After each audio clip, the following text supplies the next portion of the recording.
Donc, on va commencer avec la conférence de presse, comme on vient de mentionner. Et cette conférence de presse est pour, en fait, c'est à l'occasion de cette journée de commémoration à 48 ans du coup d'État au Chili.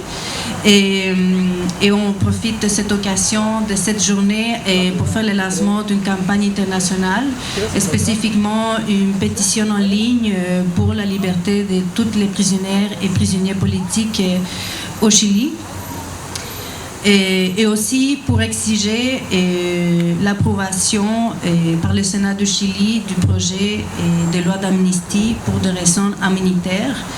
Et comme vous savez, il y a plusieurs groupes de familiers de prisonniers politiques au Chili et des organisations de droits humains de la société civile qui, au Chili, se manifestent, se mobilisent depuis des mois et même plus d'un an pour la libération et dans les derniers mois pour l'approbation de cette loi d'amnistie pour des raisons humanitaires qui en fait viendraient à favoriser en fait que toutes les personnes qui ont été accusées et condamnées pour des faits survenus lors de protestations sociales qui ont lieu suite au soulèvement social en octobre 2019 qui puissent être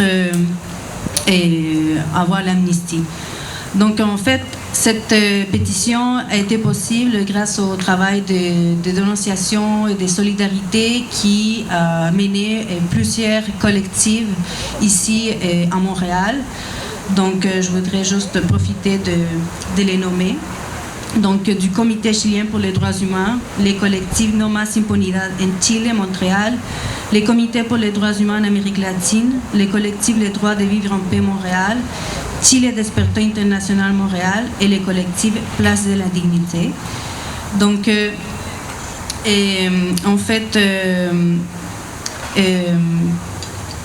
donc je vais profiter maintenant pour donner la parole à Chantal Hidé du Conseil central métropolitain pour commencer.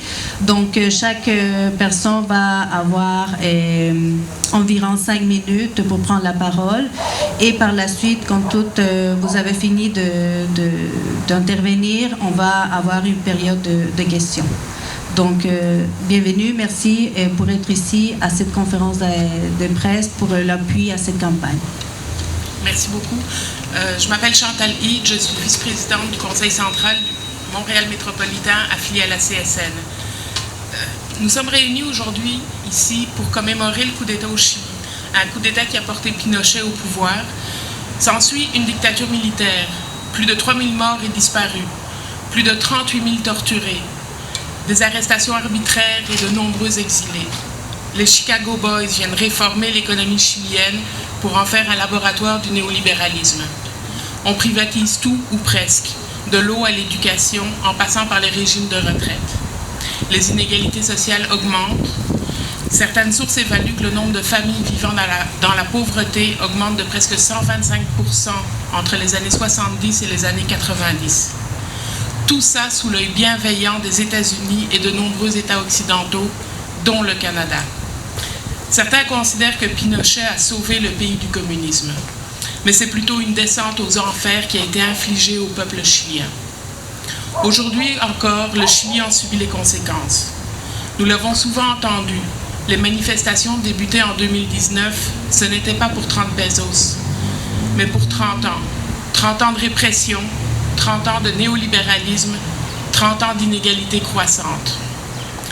Ce mouvement est historique, mais la mobilisation qu'il a suscitée l'est encore plus. La jeunesse, les femmes, les peuples autochtones, la classe ouvrière, toutes les couches opprimées par le système se sont soulevées. Et la réponse de l'État devant cette formidable solidarité a été d'une violence ignoble, indicible. On ne compte plus le nombre de personnes torturées, les violences physiques et sexuelles. El Estado opresor es un macho violador. Les droits humains ont été bafoués de manière systématique par l'État et son bras armé. Différentes missions d'observation de droits humains ont d'ailleurs confirmé ces violences. Bien évidemment, nous saluons la mise sur pied d'une assemblée constituante qui sera chargée de rédiger une nouvelle constitution. ce qui nous démontre encore une fois que plus souvent qu'autrement, les gains que font les travailleuses et travailleurs passent par la lutte et par la solidarité. Il faut souligner le travail qui fut nécessaire pour arriver à une entente sur le mode de scrutin et la représentativité de la constituante. Par ailleurs, cette campagne a été fortement teintée par un manque de confiance quasi généralisé de la population envers la classe dirigeante. On retrouve donc un nombre significatif de candidatures indépendantes. La volonté de changement s'illustre aussi par les 17 sièges qui ont été réservés pour les représentants et les représentantes des peuples autochtones, et le fait qu'une Mapuche, Elisa Loncon, ait été élue présidente de l'Assemblée. Le Conseil central du Montréal métropolitain est debout, en solidarité avec le peuple chilien depuis de nombreuses années. Déjà au début des années 70, après avoir participé à une conférence organisée par les syndicats chiliens, Michel Chartrand a eu l'idée d'organiser une conférence internationale de solidarité ouvrière ici. Cette conférence a pavé la voie à la création du Centre international de solidarité ouvrière, le CISO, qui aujourd'hui rassemble plusieurs centrales syndicales autour d'enjeux de solidarité internationale. D'ailleurs, en 1973, alors qu'Allende était encore au pouvoir, Chartrand disait, dans son style très imagé, « Le Chili, ce n'est pas le Pérou. Ce n'est pas le paradis terrestre, la terre promise où le socialisme, l'égalité entre tout le monde s'est installée sans heurts. Mais ce n'est pas non plus le Québec, parce qu'ils sont rendus drôlement plus loin que nous autres et on a de maudites leçons à apprendre. » Et bien qu'aujourd'hui nous connaissons la triste suite des événements, il y a une chose qui reste absolument vraie. On a de maudites leçons à prendre. C'est pourquoi aujourd'hui, fort de son historique de solidarité avec le peuple chilien, le Conseil central du Montréal métropolitain joint sa voix à celle des groupes qui ont organisé cette commémoration du coup d'État, non seulement pour prendre nos leçons, mais aussi pour réclamer la libération des prisonnières et prisonniers politiques de l'État chilien. L'État a promulgué de nouvelles lois liberticides qui criminalisent les manifestations, alors que le droit de manifester est protégé par de nombreuses conventions internationales. Plus de 2500 personnes sont détenues arbitrairement, sans preuve, sans procès. Et pour ajouter à l'ignominie, on ne compte plus les cas d'abus de pouvoir, que ce soit l'usage excessif de la force, des blessures aux yeux intentionnelles, au visage et des violences sexuelles. El Estado opresor es un macho violador. La pandémie de COVID-19 a empiré les conditions de détention qui étaient déjà invivables, notamment à cause de la surpopulation des prisons. C'est pourquoi aujourd'hui, nous réclamons la libération des prisonniers et prisonnières politiques. La répression contre les Mapuches doit cesser. Nous demandons que l'État canadien soit enfin vigilant face aux violations des droits humains et cesse, par le fait même, de prioriser les investissements devant les vies humaines. Les minières canadiennes ont des comptes à rendre au peuple chilien. Liberté pour les prisonniers et prisonnières politiques. Solidarité.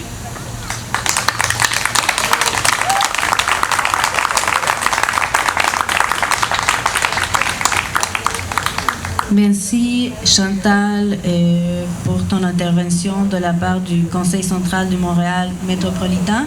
Donc maintenant, je vais donner la parole à Ricardo Peñafiel, qui est membre de la mission québécoise canadienne d'observation des droits humains et qui était présente au Chili en janvier 2020.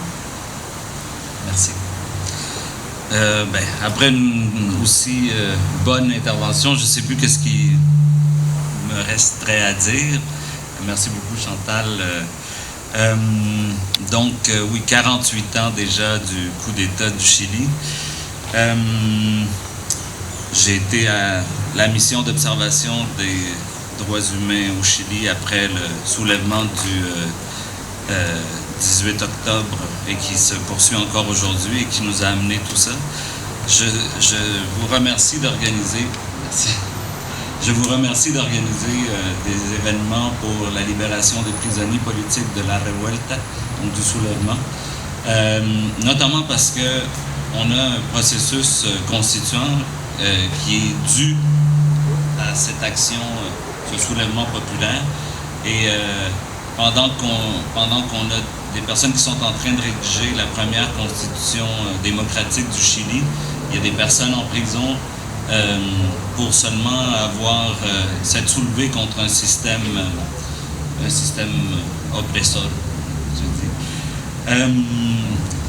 No son 30 pesos, son 30 años, donc ça aurait pu être son 48 años, mais ce qui est intéressant dans ce slogan, c'est que c'est 30 ans de trahison. Au Chili, on ne dit pas que c'est 30 ans de démocratie, on appelle ça de la post-dictature, parce que les mêmes institutions, la même violence structurelle et politique s'est maintenue. On dit Chile despertó, le Chili s'est réveillé, mais en fait, le Chili s'est réveillé il y a bien longtemps. Je me souviens, mon retour au Chili en 89, donc il y avait encore Pinochet, mais c'était pendant la transition. Et il y avait déjà cette remise en question de cette pseudo-démocratie.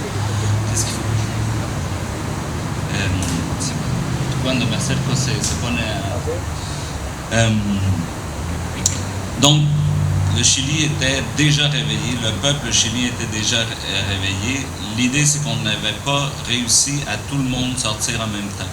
Mais je veux rappeler à tout le monde que tant pendant la dictature que pendant les premières années, il y avait des fois des petits groupes, des dizaines de maires ou de familles de détenus disparus qui sortaient témoigner, des petits collectifs, et que à force de témoigner, à un moment donné, c'est devenu massif et on a réussi à faire ce qu'on a fait.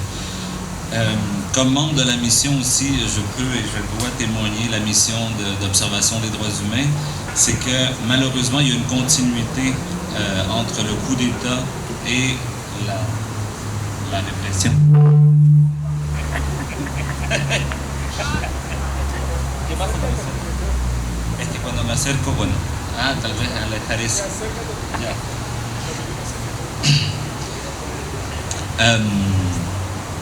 Donc il y a une continuité de toutes ces années qu'on a pu voir dans la répression. Autre chose qu'on peut dire, c'est que la répression qu'on a vue dans les rues au Chili, donc des centaines de personnes à qui on tirait dans les yeux, des violations des droits humains, des violations carrément sexuelles, politico-sexuelles dans les prisons et ainsi de suite, et des milliers de détenus, de prisonniers politiques. Tout ça, c'est le même système qui a été instauré il y a 48 ans, le 11 septembre 1973, qui, on l'espère, va terminer, mais ça ne sera pas seulement avec la constituante. La rue va continuer à devoir pousser, et donc je nous souhaite que l'année prochaine, on soit dans un Chili réellement démocratique, mais pas seulement à cause de la constituante, à cause des élections, à cause des mouvements sociaux qui vont continuer la lutte comme ils n'ont jamais arrêté. Merci.